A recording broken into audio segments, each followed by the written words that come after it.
वीणावरदण्डमण्डितकरा या श्वेतपद्मासना।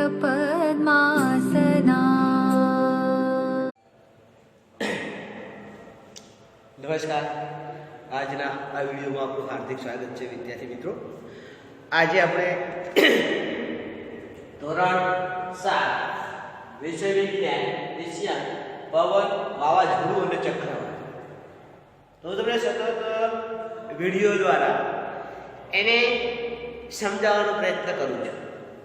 તો આજે આપણે નવા ટોપિક લેવાનું છે કે ચક્રવાતના લીધે થતો વિનાશ। કે કોઈ પણ વાવાઝોડું હોય, કુદરતી આપત્તિ હોય, તો એવા સમયે ઘણું બધું નુકસાન થતું હોય છે। તો એમાં આજે આપણે જોવાનું છે ચક્રવાતના લીધે થતો વિનાશ। તો જે ચક્રવાત જે છે મેં તમને ગઈ વખતે આખી આકૃતિ સાથે સમજવાનો પ્રયત્ન કર્યો હતો। તો આ ચક્રવાતમાં ઘણો વિનાશકારી હોઈ શકે છે। એ એટલો બધો વિનાશકારી હોઈ શકે છે કે ઘણું બધું નુકસાન થઈ શકે છે। બીજું કે ચક્રવાત જે છે એ સમુદ્ર કિનારાથી સેંકડો કિલોમીટર દૂર હોય તો પણ શક્તિશાળી પવન દ્વારા સમુદ્રમાં પાણી જે છે એને કાંઠા તરફ ધકેલે છે। તમે જો કે ચક્રવાત ઘણા બધા સેંકડો કિલોમીટર દૂર હોય પણ સમુદ્રમાં એટલી બધી ભરતી ઓટ આવે છે, એટલો શક્તિશાળી પવન આવે છે કે એના કારણે જે પાણી જે છે એ આખું કિનારા તરફ ધકેલી જાય છે। અને પવન વડે જે બનતા પાણીના મોજા એટલા બધા પ્રબળ હોય છે કે કોઈ પણ વ્યક્તિને તણાઈ જાય કે એને બચાવવો જે છે એ મુશ્કેલ બને છે। તમે દરિયાકાંઠાનો પ્રવાસ આપણે ઘણી વખત સ્કૂલમાંથી તમને લઈ જઈએ છીએ કે ત્યાં સામાન્ય પવન હોય તો એટલી બધી ઓટ આવે છે કે આપણે ત્યાં કદાચ જોતા હોય તો એટલી બધી ઓટ આવે તો આપણા કપડાં પણ પલળી જાય, એટલી બધી એની જે સમુદ્રના મોજા છે પાણીના ઉડતા હોય છે। પરંતુ આ જ્યારે ચક્રવાત આવે છે મીન્સ કે જ્યારે એક ડીપ ડિપ્રેશન અંદર બંધાય છે સમુદ્રમાં અને એટલું બધું એ શક્તિશાળી બને છે કે એના પવનના મોજાના કારણે એ એટલા બધા મોજાઓ છે એ 3 થી 12 મીટર સુધી ઊંચા ઉછળતા હોય છે।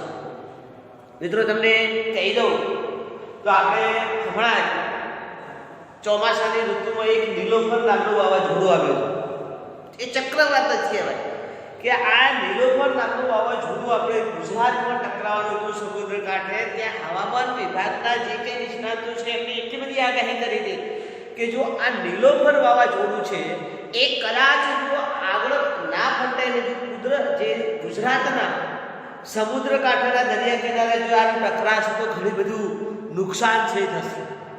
એ તો જે આપણા દ્વારકાધીશ મંદિરની જે ધજા છે ત્યાં સુધી ટકરાવાની વાત કરતા હતા, પણ આપણું સદનસીબે જે નીલોફર નામનું વાવાઝોડું છે થોડું ફંટાઈ ગયું। તો આવા વાવાઝોડા જે છે એ ઘણા બધા વિનાશ વર્તે છે અને એને ચક્રવાત કહેવામાં આવે છે। આ ચક્રવાતની આંખ જે હોય છે ત્યાં ઊંચું દબાણ અને તેના કેન્દ્રના ભાગમાં પાણી ઉછળે છે, એટલા કારણે પાણીના જે મોજા છે 3 થી 12 મીટર જેટલા ઊંચા ઉછળે છે। અને આપણને એવું લાગે છે કે જે સમુદ્ર કાંઠે જે નીચાણવાળા વિસ્તારોની જે દિવાલો છે એ પાણીથી આખી ધસી જાય અને ઘણું બધું જાન માલ, આર્થિક બાબતો, ઔદ્યોગિક બાબતો આવી ઘણી બધી બાબતોને એ ખૂબ જ નુકસાન પહોંચાડે છે। એની સાથે સાથે તમે જુઓ ટેલિફોન, સંદેશા વ્યવહાર, બીજા ઘણા બધા જે આપણે ડિજિટલ યુગને કહીએ છીએ એવા ઘણા બધા ભાગોને આ ચક્રવાત પણ નુકસાન પહોંચાડે છે। તમે જુઓ કે દુનિયાના ઘણા બધા દેશોમાં ચક્રવાત અલગ અલગ નામોથી ઓળખાય છે। અમેરિકા ખંડમાં તેને હેરિકેન, જાપાન તથા ફિલિપાઇન્સમાં તેને ટાઇફૂન તરીકે ઓળખવામાં આવે છે। ટોર્નાડો, ટાઇફૂન તરીકે આ ઘણા બધા જે છે એ ઓળખવામાં આવે છે। હવે આપણે જોવાનું છે વંટોળ।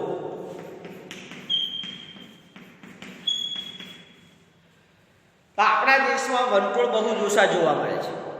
વંટોળ એટલે ઘરની આકારનું કાળું વાદળ જેવું આકાશથી જમીનની સપાટી પર પહોંચે છે. જે તમે જો આવું વંટોળ હોય એ આમ ઘરણી જેવું આખું થાય ને એથી જે આખું વંટોળ ઉદ્ભવે છે. આપણે નાના હોય અને તમે ગામડાઓમાં કદાચ જાય તો ઉનાળાની ઋતુમાં વંટોળીઓ આવે છે ને કે એ ઘરણી આકારમાંથી એટલી બધી એનામાં પ્રબળ જે પવન હોય એમાં એટલી બધી ઝડપ હોય છે કે અંદર જે નીચે જમીન ઉપર પડેલો જે કચરો જે છે એ આખો ઉછાળી છે કે આકાશમાં લઈ જતો હોય છે. એટલો આકારનું હોય છે વંટોળ.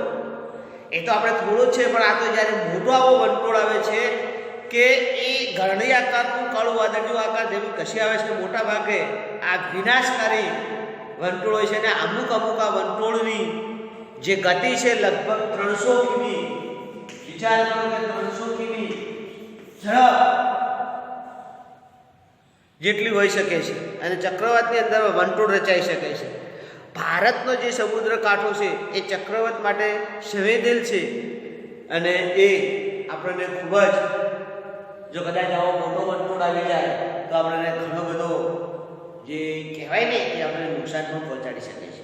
તો મિત્રો, તમારે ગૃહ કાર્ય તરીકે ચક્રવાતના લીધે થતો વિનાશ એની વિસ્તૃત નોંધ લખવાની છે અને વંટોળની આકૃતિ દોરી અને વંટોળની સમજૂતી તમારે તમારી વિજ્ઞાન નોટમાં લખવાની છે. બસ એ જ. ભારત માતા કી